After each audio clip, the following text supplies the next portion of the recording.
marilah kita berdoa bersama-sama. Untuk ketua kelas, silakan untuk dipimpin doanya. A'udzu billahi minasy syaithanir rajim. Bismillahirrahmanirrahim. Alhamdulillahi rabbil alamin.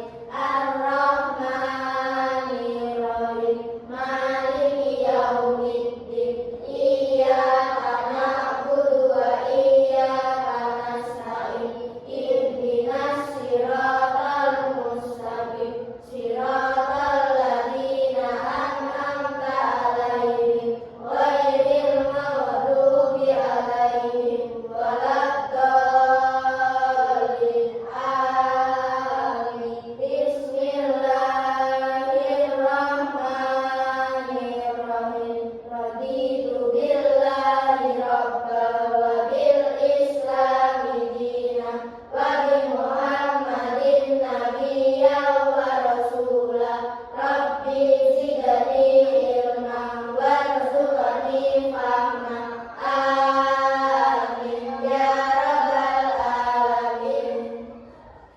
Baik, terima kasih sudah berdoa. Selanjutnya pada pagi hari ini siapa yang tidak masuk? Masuk semua ya? Ya. Yang masuk absen dulu.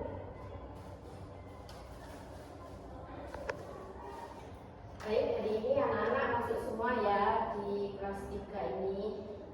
Silakan sekarang dibuka buku tulisnya. Dikeluarkan di meja semua. Buku tulis sama buku paketnya dikeluarkan di meja. Pada pembelajaran ini kita akan mempelajari tema peduli terhadap lingkungan. Dibuka bukunya.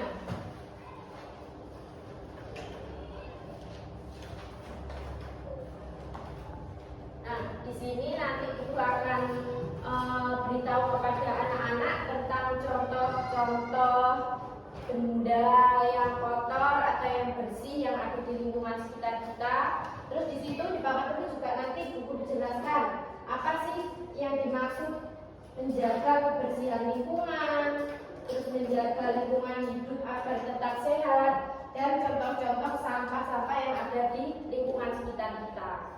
Nah, untuk awal pembelajaran, karena kita membahas tema peduli terhadap lingkungan, coba Guru tanya di sini yang anak-anak ketahui tentang lingkungan sekitar, kayak gambarannya di lingkungan sekitar itu gimana? Asri, terus banyak tumbuhan, terus apa lagi? Bersih, terus ada lagi? Ya, ada juga hewan-hewan. Nah, intinya pada kita peduli terhadap lingkungan itu kita harus apa? Menjaga yang kalian sebutkan itu, termasuk kebersihan, kenyamanan. Terus kita juga menjaga tumbuh-tumbuhan yang ada di sekitar kita. Nah, dari situlah nanti kita akan merasakan apa? Kenyamanan. Nah, jadi kita hidup di lingkungan yang bersih, nyaman, dan sehat. Nah, di sini ada menjaga lingkungan hidup. Nah, menjaga lingkungan hidup yang pertama itu menanam tanaman. Nah, jadi anak-anak itu bisa menanam tanaman agar gimana sih lingkungan kita itu tetap sejuk, tetap bersih ya.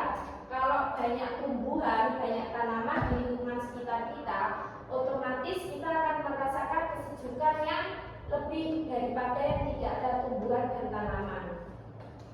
Nah, yang kedua bisa menyiram tanaman. Nah, setelah anak-anak menanam tanaman, entah itu yang berbuah atau yang berbunga, nah sebaiknya kita juga merawatnya ya. Jadi kita tidak sekedar cuma menanam saja, jadi kita harus merawatnya juga melalui apa? Menyiram tanaman, menambahkan pupuk atau menambahkan obat-obat yang misalkan ada pada tanaman itu ya. Terus yang ketiga, menempel poster di pohon. Nah, menempel poster di pohon itu sebaiknya jangan ya, itu nggak baik. Karena apa? Mengganggu pandangan lingkungan. Seperti pohon, tumbuhan sudah bagus-bagus diberi poster. Nah, tidak boleh ya. Nah, berarti posternya ini termasuk apa? Termasuk sampah.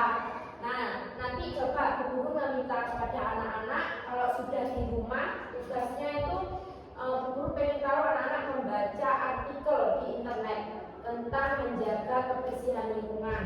Nah, setelah kalian membaca artikel kebersihan lingkungan itu, anak-anak mencatat poin-poinnya.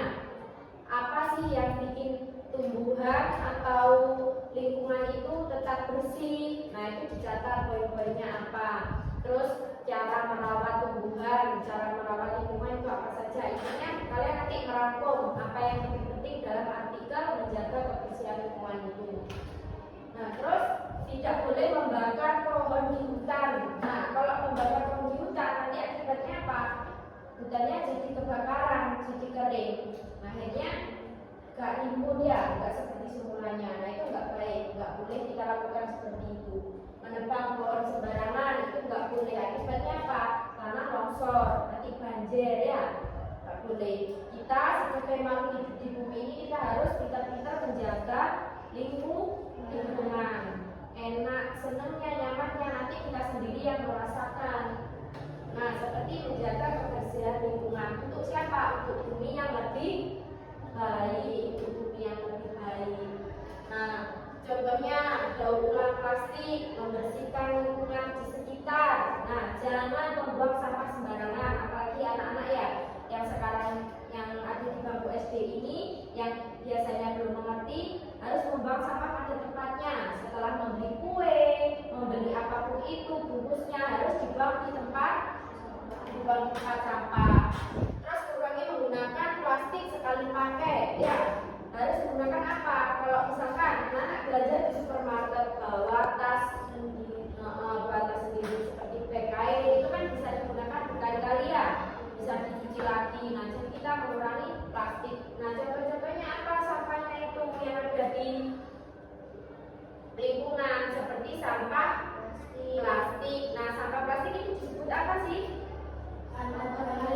Anorganik. Kalau tumbuhan disebut organik. Seperti ini contohnya ya. Nah, ini berarti termasuk sampah apa? Organik. Terus seperti ini berarti sampah apa? Organik. Terus seperti ini sampah apa lagi? Anorganik. Nah, jadi kan sudah tahu ya perbedaannya. Nah, kalau bisa sampah-sampah ini itu disendirikan, ada sampah organik, ada sampah anorganik. Nah, jadi kita setelah menggunakan bahan-bahan itu, nah baru kita masukkan ke sampah-sampah itu sendiri. Sampah organik, sampah anorganik harus dipisahkan ya, jangan dijadikan satu.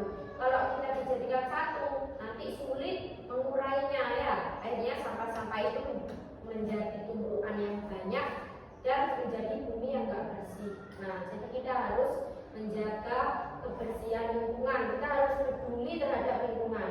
Ya, harus itu. Kita kebiasaan sejak dini. Nah, terus ini contoh-contohnya seperti yang barusan Bu Guru beritahu. Ada paper, ada gelas, ada organik seperti tumbuh-tumbuhan. Misalkan kalian habis masak-masak. Nah, itu berarti termasuk sampah organik. Lebih baik itu dibuang di tempat sampah yang organik seperti plastik anorganik, ditaruh di tempat sampah anorganik. Nanti kenapa tujuannya? Biar bisa cepat mengurainya. Kalau dibuang di tempatnya masing-masing itu cepat diuraikan atau cepat dimasak diolah menjadi bahan lagi, membersihkan bumi ya gitu. Nah, ini anak-anak mungkin sudah jelas seperti yang Bu Guru sampaikan. Nah, di sini nanti anak-anak ada soal pertanyaan diisi.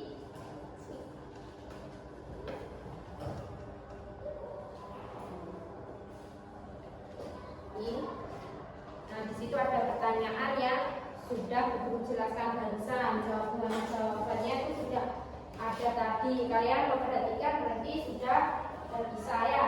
Sekarang dikerjakan dulu. Baik anak-anak, tugasnya karena sudah selesai, sekarang dikumpulkan di guru. Biasanya dikumpulkan.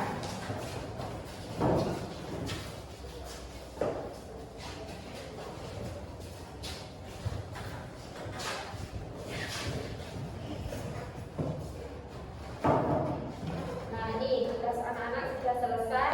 Untuk PR di rumah, itu anak-anak nanti memilah sampah organik dan anorganik di rumah. Nah, pasti di rumah kan punya sampah anorganik anorganik sama organik. Nah, sampah itu kalian hitung di rumah. Dihitung jumlahnya berapa, yang anorganik jumlahnya berapa, yang anorganik itu jumlahnya berapa. Nah, nanti dicatat di buku tulis itu jumlahnya berapa. Nah, terus kalian buat tabel.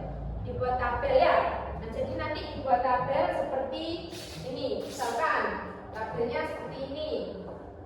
Nah, ini sampah organik, ini anorganik. Nah, nanti dicatat.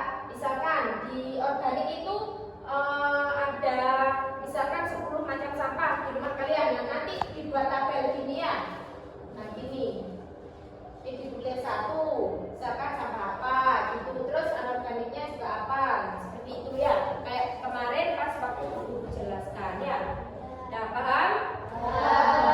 Karena sudah waktunya sudah habis, sekarang anak-anak boleh berkemas-kemas dan berdoa.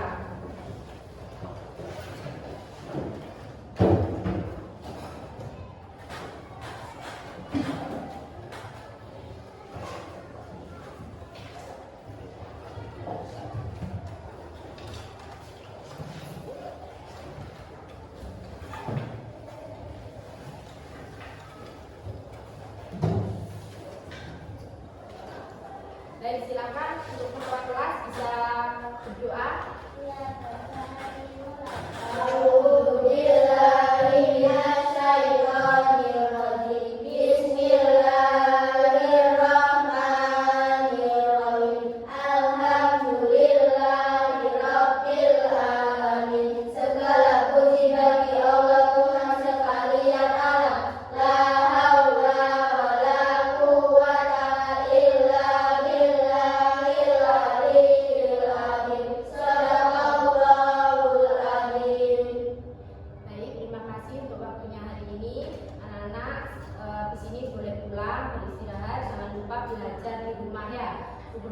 Wassalamualaikum warahmatullahi wabarakatuh.